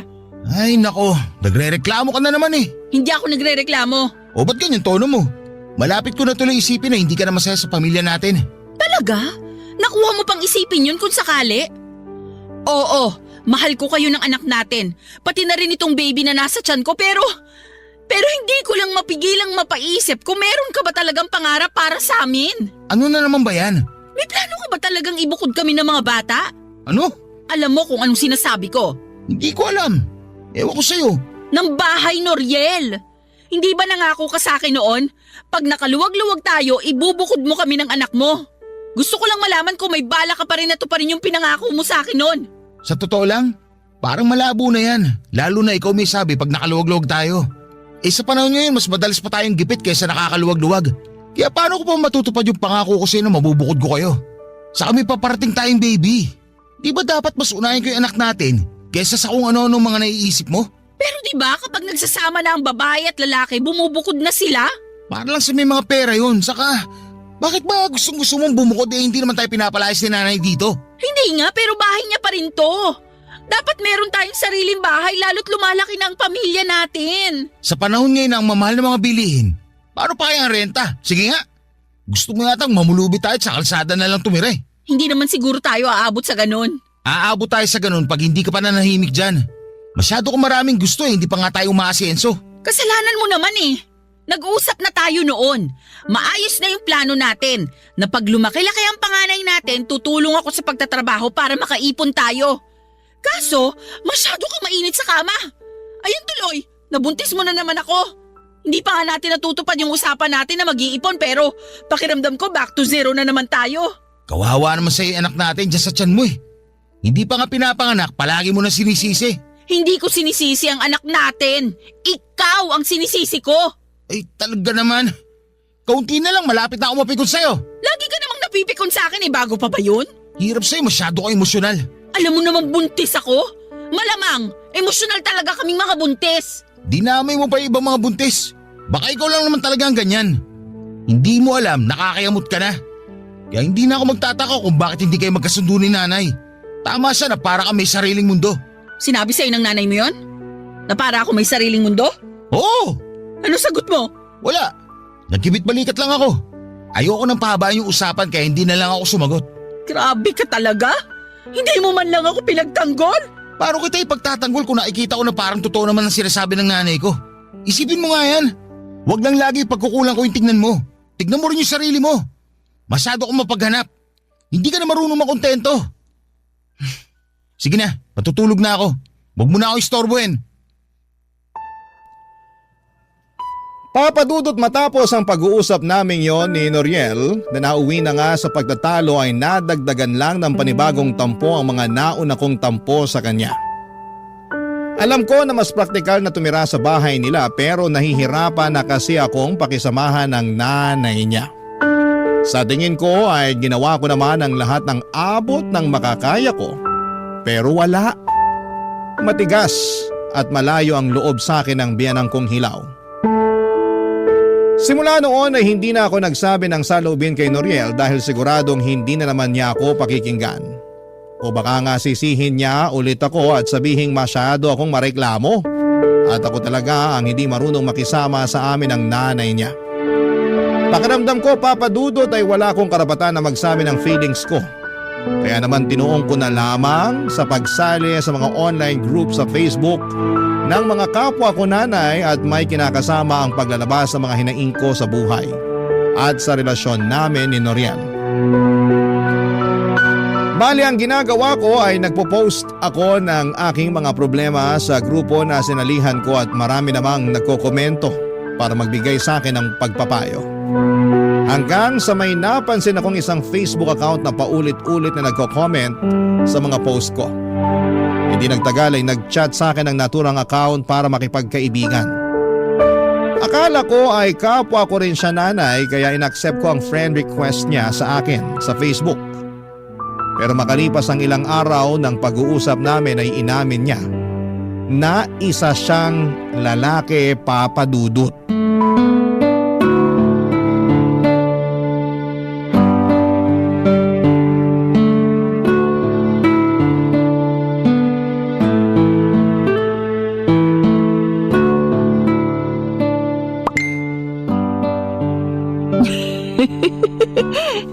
Hindi lang pala siya magaling magpayo, marunong din magpatawa.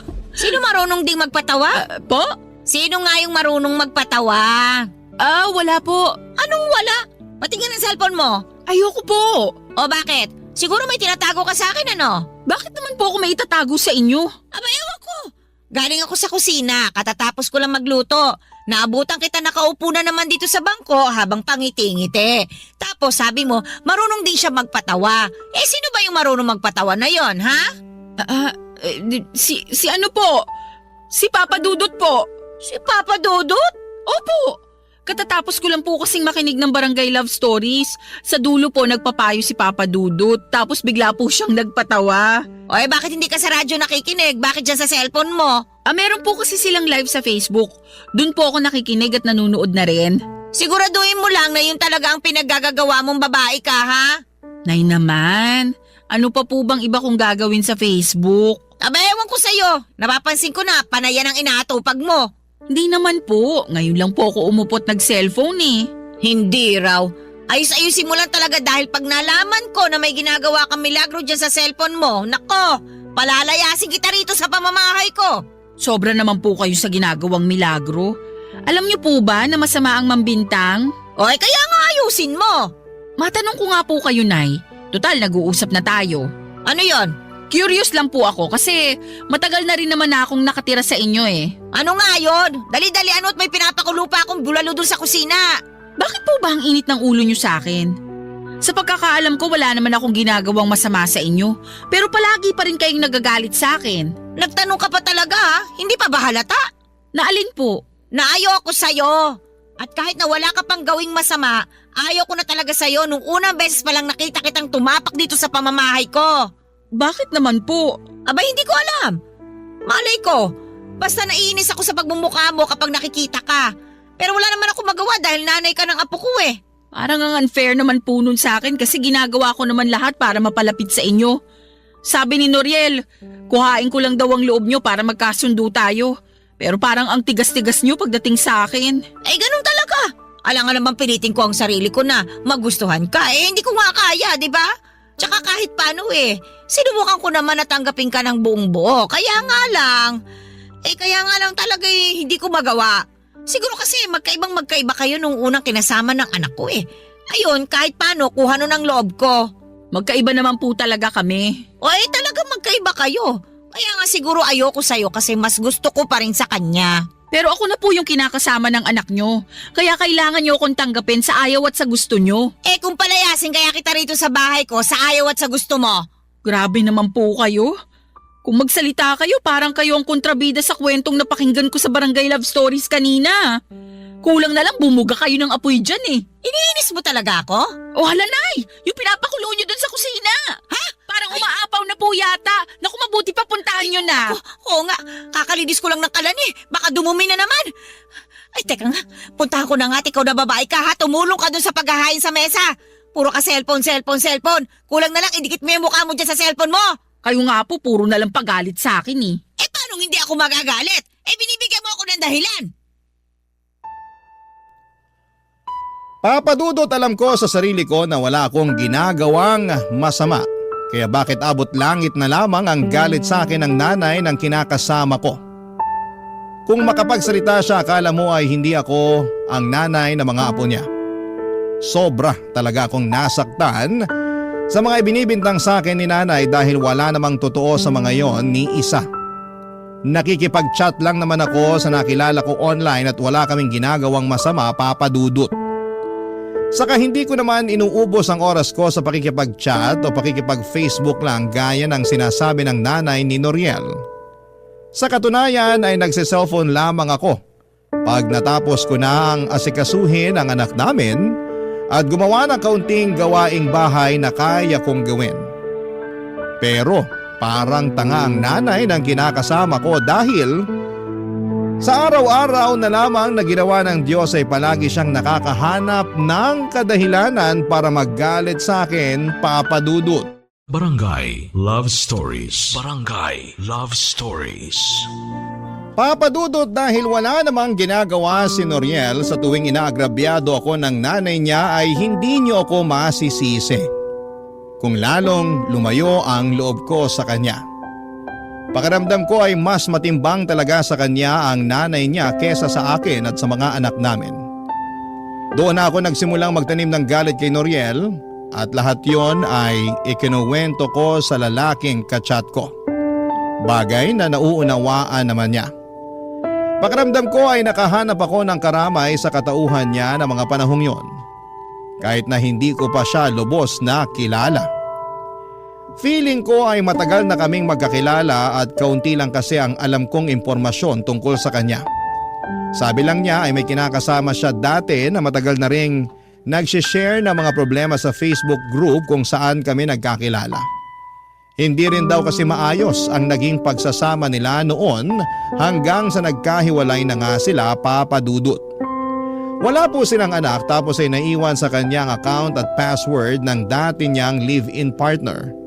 At doon niya nadiskubre ang mga group page na sinalihan nito.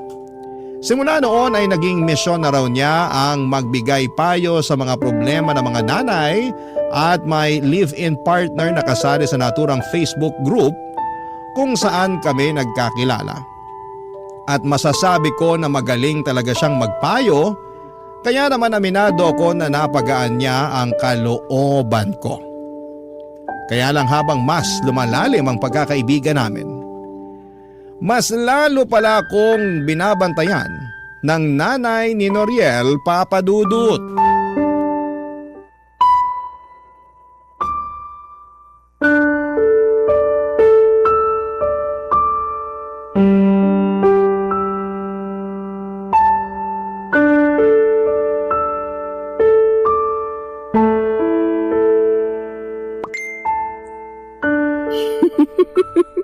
Grabe, panalo talaga mga hirit niya. Tawang-tawa ako. Sinasabi ko na nga ba't may iba kang kinakausap sa cellphone eh? Wala akong pakialam dahil grabe ang gigil ko sa'yo, babae ka! Ano po bang kasalanan ko? Wala naman po akong ginagawa sa inyo. Nagmamaang-maangan ka pa eh, kanina pa ako dyan sa likod mo. Kaya nababasa ko na may kachat kang nagpapatawa sa'yo. Po! Paano kanina pa kayo dyan sa likod ko? Tapos hindi ko man lang kayo naramdaman? Dahil niyo pang multo ah! Dito na po ako. Diyan po si Shaira. Hindi ko pa natatanggal sa akin ang mga ng lahat ng buhok niya. Inaano po ba kayo ni Shaira? Bakit hindi mo tanongin niya magaling mo kinakasama kung bakit ako gigil na gigil sa kanya? Noriel, sinasaktan ako ng nanay mo eh wala naman akong ginagawang masama sa kanya. Wala raw! Abay, napakasinungaling mo ah! Nagsasabi po ako ng totoo. Hindi ako nagsisinungaling. Ano ba kasi nangyayari dito? Ano pinag-aawayan nyo? Yan kasing kinakasama mo, may kung sinong chinachat sa cellphone niya. Akala niya siguro hindi ko siya inoobserbahan. Kunwari pa na nakikinig kay Papa Dudut, pero meron naman palang ibang inaatupag. Totoo ba yun, Shaira? Hindi yun totoo. Anong hindi totoo? Oh, bakit hindi mo may pakita sa akin yung cellphone mo? Ha? Pakita mo dyan sa anak ko para magkaalaman na. Sige, kapag mali ako, ipapaputol ko itong dila ko ngayon din. Oh, ano pang hinihintay mo, Noriel? Kunin mo yung cellphone ng babaeng yan. Akin ang cellphone mo! Ha? Ayoko nga. Anong ayaw mo? Akin ang sabi! Bakit ba kasi kukunin mo? Di parang lumalabas na naniniwala ka sa sinabi ng nanay mo. Maniniwala talaga sa akin si Noriel dahil nanay niya ako. Tsaka bakit ako magsisinungaling? Sige nga. Dahil galit kayo sa akin. At gusto niyong lumayas ako sa pamamahay ninyo. Kaya nga mas nabigyan ako ng rason ngayon na palayasin ka. Akin ang sabi yung cellphone mo, Shaira! Titingnan ko lang naman. Kung hindi totoo yung sinasabi ni nanay, o hindi wala na tayong problema. Please, Noriel, huwag mo lang kunin yung cellphone ko. Akin na yung cellphone ko, Noriel. Hindi ko pa talaga agaw sa'yo, hindi mo pa ibibigay. Akin na yan. Hayaan mo na muna tingnan ng ano ko yung cellphone mo. Tingnan mo na, bilisan mo. Nandiyan sa messenger niya. Teka, ito na nga po. Oh, ano? Tama ako, di ba? May kachat nga na ibang lalaki ang magaling mo kinakasama. Sino itong kausap mo, Shaira? Wala yan. Anong wala ka dyan? Tingnan mo nga, nagbibiroan pa kayo. Napakasinungaling mo. Oh, yan ang dapat sa'yong malandi ka. Hindi pa ako malandi. Wala akong ginagawang masama sa anak niyo. Noriel, maniwala ka sa akin. Wala akong nilalanding iba. Paano pa ako maniniwala sa'yo? May ebidensya na, oh. Tingnan mo, ang tagal-tagal nyo na pala nag-uusap. Kinukwento mo pa sa kanya yung mga problema natin. Bakit? Nagpapaawa ka? Gusto mo kampihan ka niya? Kasi nagkukulang na ako sa'yo bilang kinakasama at tatay ng mga anak natin. Hindi yun ganon. At saka magkaibigan lang kami. May kaibigan ba na nag-good night at nag-good morning sa isa't isa? At nagpapaalalahanan ko kumain, ha? Pwede ba? Huwag mo na akong gawing tanga, Shaira. Napakasinungaling mo talagang babae ka.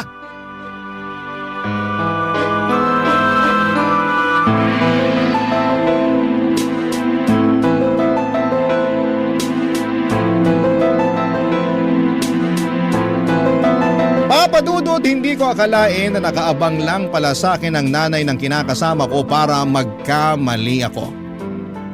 At nang sa ganoon ay mapagbuhatan niya ako ng kamay katulad ng ginawa niya sa akin ng araw na yon. Kahit na anong iyak ko at pagmamakaawa na huwag na niya akong saktan ay hindi pa rin siya nakinig sa akin, Papadudot. Nagbingi-bingihan siya sa pagmamakaawa ko at patuloy akong sinaktan. Pero ang higit na mas masakit sa akin ay ang pagkampi sa kanya ni Noriel, Papadudot. Guilty din naman ako at hindi ko alam kung paano ko ipagtatanggol ang sarili ko dahil may ebidensya na nakikipag-chat ako sa ibang lalaki online. Bagamat wala namang kaming ginagawang masama ay hindi pa rin ako pinaniwalaan ng mag-ina. Ipinilit nila, lalo na ni Noriel, na nanlalalaki ako at makapal daw ang aking mukha. Yun na rin ang simula ng panlalamig ng kinakasama ko sa akin dahil kumbinsido siya na may iba na ako. Isama pa ang sulsol ng nanay niya Simula noon ay tinigil ko na ang pakikipag-usap ko sa chat at blinako na siya sa messenger ng walang paalam. Aminado ako na noong una ay nalungkot ako pero dahil guilty din naman ako sa pakikipag-usap sa iba ay wala na ako nagawa. Alam ko sa sarili ko na kailangan kong bumawi kay Noriel. Kaya lang mas pinaramdam sa akin ang kinakasama ko na hindi niya ako kayang patawarin sa kasalanan na nagawa ko, Papa Dudut.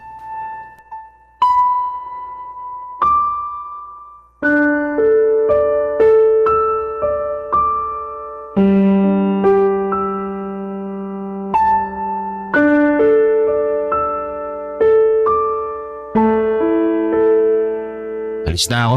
Baka matraffic pa ako pagpasok. Noriel, sandali. Bakit ba? Teka lang, mag-usap muna tayo. Ano mag-usap? Hindi ba narinig sinabi ko?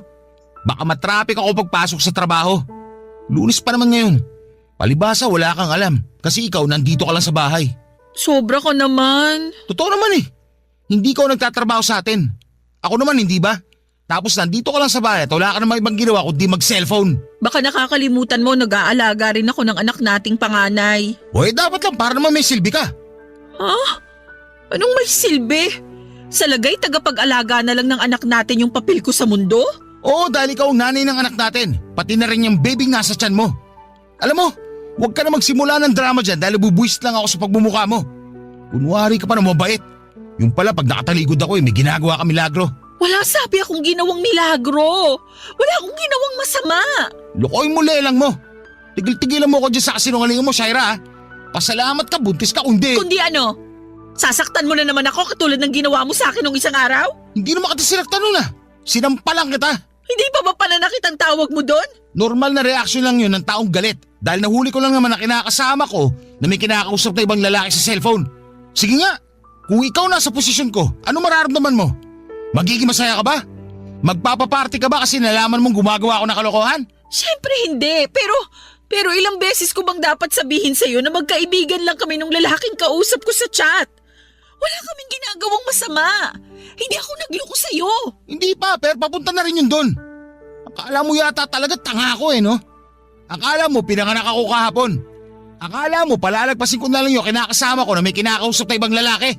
Binasa ko kaya lahat ng usapan nyo kaya alam ko nagsusubo ka sa kanya. Lalo na pag may problema tayo. Nakakadiri ka. Malandi! Alam ko sa sarili ko na hindi ako malandi dahil hindi ko nilandi yung kausap ko. Alam mo rin yan kung totoong binasa mo nga lahat ng usapan namin. Saka matanong nga kita ha? Bakit sa palagay mo sa kanya ako nagsusumbong tuwing may problema tayo imbis na ikaw mismo ang kausapin ko? Sige nga, sagutin mo. Ewan ko sa'yo. Ewan mo sa akin? Yan! Yan yung dahilan. Ano ba pinagsasabi mo dyan? Na ayaw na kitang kausapin dahil lagi ka nalang galit sa akin. Para kang nanay mo. Manang-manak sa kanya. Ikaw na lang sana yung pwede kong maging kakampi sa pamamahay na to. Pero hindi mo naman yung pinaparamdam sa akin. Tapos lagi mo pang binabaliwala ang nararamdaman ko. Kasi masyado akong emosyonal. Maarte ako, bla bla bla. Sinong gaganahan makipag-usap sa ganyang tao? Sige nga. Hindi pa rin dahilan yun para makipag-usap ka sa ibang lalaki. Hindi nga, pero wala naman kaming relasyon. At hindi ako tanga para paabutin yun sa ganon, lalo't pamilyado na akong tao. Talaga lang may reputasyon ka nga sa tiyahin mo sa pagiging marot. Dalaga pa ako noon. Iba na ngayon na meron na akong mga anak. Para sa akin, wala ka pa rin pinagbago. Nagawa mo nga makipag-usap sa ibang lalaki. Nakakahiya ka. Wow naman, pag kaming mga babae nakakahiya. Pero pag kayong mga lalaking gumagawa ng katarantaduhan, proud pa kayo at sasabihin nyo pa na may pangangailangan kayo. Paano naman kami mga babae? Paano naman ako?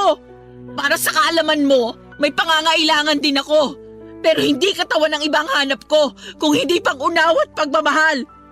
Turingan pa naman na ikaw ang kinakasama ko, pero hindi ko sa iyo yun maramdaman.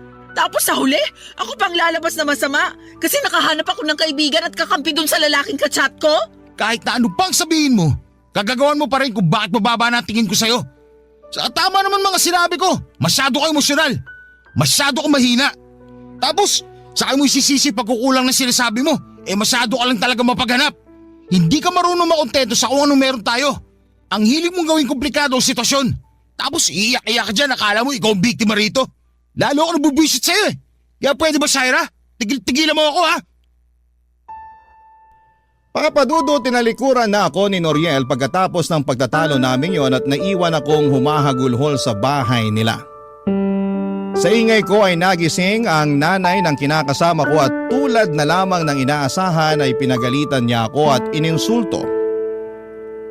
Tinanong niya ako kung bakit hindi pa raw ako lumalaya sa bahay nila pero sinabi ko na lamang na kung aalis ako ay isasama ko ang anak namin ni Noriel, Papadudot. Doon na niya ako tinigilang kausapin dahil mukhang natakot siya na layasan namin sila ng anak ko. Sa totoo lang, Papadudot, ako ang mas takot na umalis sa poder ni Noriel dahil wala namang kaming mapupuntahan ng anak ko. Buntis pa ako ng mga panahong yon kaya wala akong nagawa kundi ang manatili sa bahay ng kinakasama ko hanggang mga anak ko. Pero kahit na dumating na ang bunso namin ay nanatili pa ring malamig ang pakikitungo sa akin ni Noriel. Oo, mabait siya sa mga anak namin pero sa akin ay wala na siyang kaamor-amor. Tingin ko ay tagapag-alaga na lang ng mga anak namin ang turing niya sa akin, Papadudot. Hindi rin nagbago ang pakikitungo ng nanay niya sa akin, sa katunayan ay lalo pang ang tumalim ang dila nito. Gustong gusto ko na talagang umalis sa pamamahay nila. Pero hindi ko alam kung saan naman pupunta. Sana po'y mapayuhan ako ng mga kabarangay natin sa sitwasyon na kinakaharap ko. Alam ko namang may kasalanan ako pero pinagsisihang ko na yon. Saka bakit lahat na lamang ng sisi ay napunta sa akin? Pagod na ako at aminado akong may mga gabi na hinihiling ko na sana'y mamatay na lamang ako. Maraming salamat po, Papadudot, sakaling mapili ninyong i-area ang sulat ko, and God bless sa Barangay Love Stories. And more power sa inyong istasyon, number 1 po kayo sa puso namin. Ang inyong forever kapuso at kabarangay, Shaira.